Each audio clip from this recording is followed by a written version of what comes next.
Hey guys, magandang tanghali, magandang hapon, magandang gabi sa mga subscriber ko.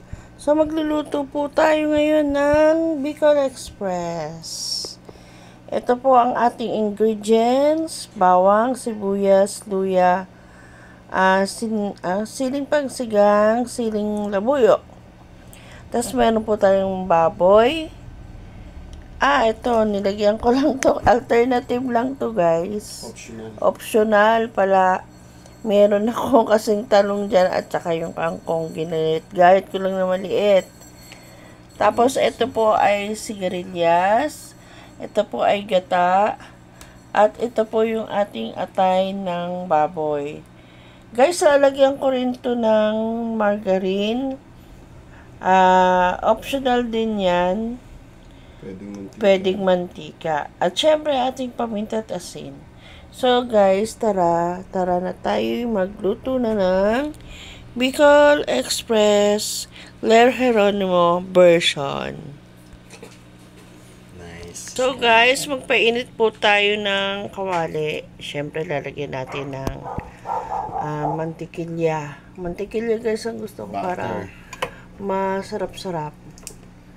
Mantikilya butter, isa lang yata yun. Hindi. Margarine yung Ay, may pag ganon si partner. So, ito na guys. Ayan. So, ayan po. Tutunawin natin ang ating mantikilya dyan. Better. Better. So, na guys, inaano na natin yung ating mantikilya. So, ang ating unang ibabagsak ay yung baboy. Ay, wala na. So, ayan po guys, inuna natin yung baboy. So, pamamantikain po natin yan guys. Ito ng konti. So, yan po. Antayin natin maprito-prito siya ng konti at magmamantika.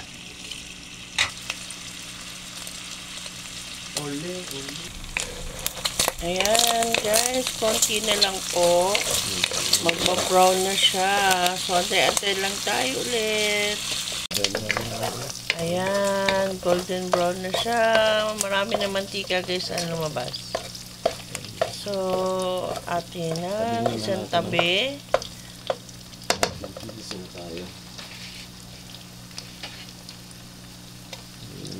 So, una syempre ang ating garlic o bawang.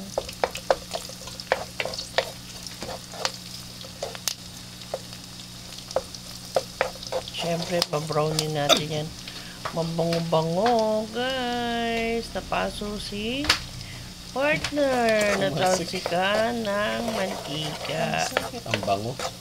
Ang bango. Kung naamoy nyo lang, guys, ang bango.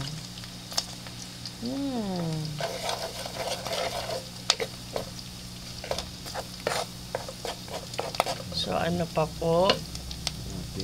Ating sibuyas. Init na natin yung bawang. Ay, luya. Tsaka ating luya. Ginayat ko ng maliliit yan, guys. Siyempre. Hindi nailaga ng bata.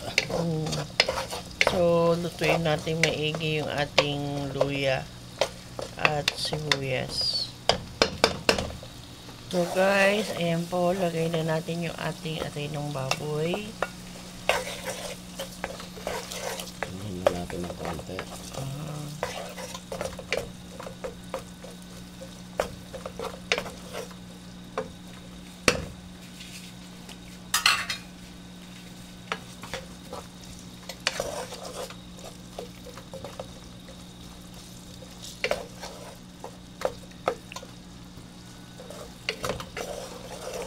Yung mga hindi mahilig sa baboy, pwedeng optional sa sa Bicol Express, tinapa. No, pwede tinapa. No, yung mga hinimay na tinapa. May maglagay yun, kaya lang, pagka ganon, madaming sili na yan. Parang yung sili na mismo ang gagata nyo. Ano natawag sa yata sa Bicol nun eh? Yung panahog. Yun yung parang side dish na ginataang sili. Masarap yun. Yun yung the best. Maraming sili, mga 1 kilo, kalahating kilo. Tapos konting tinapa or bagong alamang lang. Yun na yun. Tapos pagmamantikain mo na sa gata. Ay, ang sarap mo. Daming gatang gagamitin. Oo, masarap yun. May panahog nila sa Bicol. Yung alam ko yun ang tawag nila doon, may panahog. Pero masarap side dish yun. Mas masarap pa sa chili garlic yun. Yung mga taga Bicolan, yung mga Bicolana, ang gagaling maggata. Meron sila Grabe. ganun. Ako Bicolana din ako kaya lang hindi naman ako purong Bicolana. Yung tatay ko lang ang Bicolano. Lagay na natin ito para So guys, ito yung ating sigarilyas. unahin natin kasi matigas yun. Oo, unahin natin dahil medyo matigas ang ating sigarilyas. So, haluin. Pwede naman yung ibang ano dito, di ba? Yung gulay. Sitaw. Bicol. Pwede Sitaw. sitaw. Usually sa mga food court, no? Sitaw ginagamit, no? Bihira lang yung sigarilyas. Ayan. Kaya kung hindi nyo kilala yung sigarilyas, sitaw kilala nyo, pwede naman guys. So, kung ano lang siguro ang available na gulay guys, siguro pwede naman. Basta nasa inyo naman yan eh. Ayan. Kami nga, ito nga, dahil may natira nga ako guys na kangkong, ihahalo ko siya. Optional lang yun guys ha. Hindi talaga yun yung sasahog sa ganyan. Pero nilagay ko na lang din kasi sayang. Sayang naman. Hiniwa ko lang siya ng maliliit. No? So ito po. Ilalagay na po natin yan. Pero takpan po muna natin para medyo maluto yung ating sigarilyas. So, ayan guys. Nalis na ni partner yung takip. Hindi na naipakita, no guys. So, ayan. Chinek niya na. So, takpan daw uli. Ayan guys. Tignan natin uli. So, halo na natin yung ating ibang gulay. Ito optional lang guys ha. Halo ko yung kangkong. Tsaka yung aking nag-iisang ginayat na talong. Nalo ko lang talaga. Pero kung wala kang ilalagay ka na gano'n, ayo, ito, ang kasunod niyan, sili na at saka gata. Ito na. So guys, ayan. Ayan siya. Oh.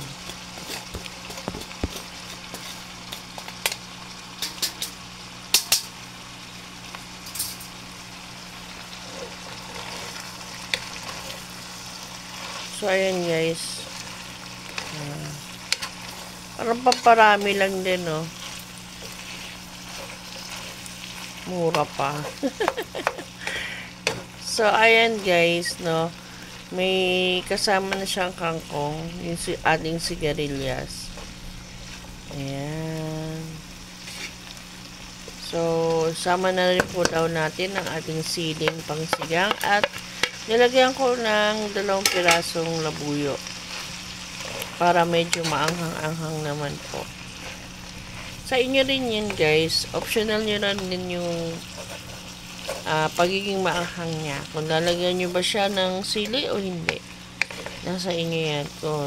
Kung gata agad ang ilalagay nyo. So, takpan uli natin guys. Para maluto yung ating nilagay. So guys, ayan tignan natin. Wow, mukhang masarap na talaga to ah. Wow, guys.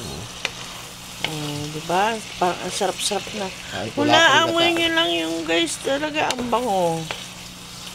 Ayan, lalagyan natin ng gata, guys.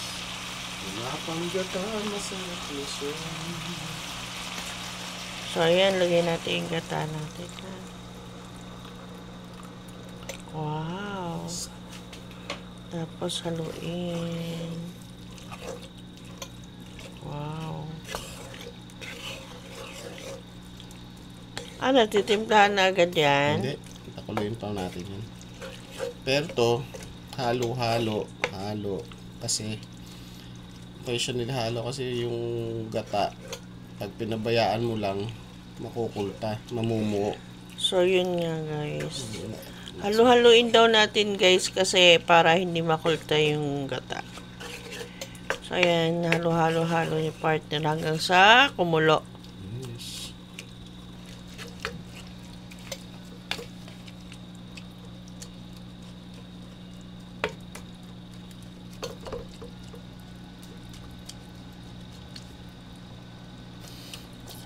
So, guys, lagyan natin na asin. Iodized po ang gagamitin ko. Ayan, pero pwede po yung isang asin natin, yung rock salt. O kahit anong asin, basta asin. Tapos nilagyan po natin ng paminta. Ayan, kumukulo na rin siya, guys. Kumukulo na. Tapos, halu-haluin, syempre. Halu-haluin natin ang ating Bicol Express. Pero syempre, ang magaling pa rin magluto ng mga gata-gata ay ating mga Bicolano at Bicolana. So, nasa inyo po ito kung ano po ang pwede nyong gamitin gulay. Basta, ganyan lang po ang ating Bicol Express Claire Geronimo channel. So, guys, paki-share yun naman yung ating channel. Para naman tayo ay dumami-dami naman. Paki-like and share na lang din.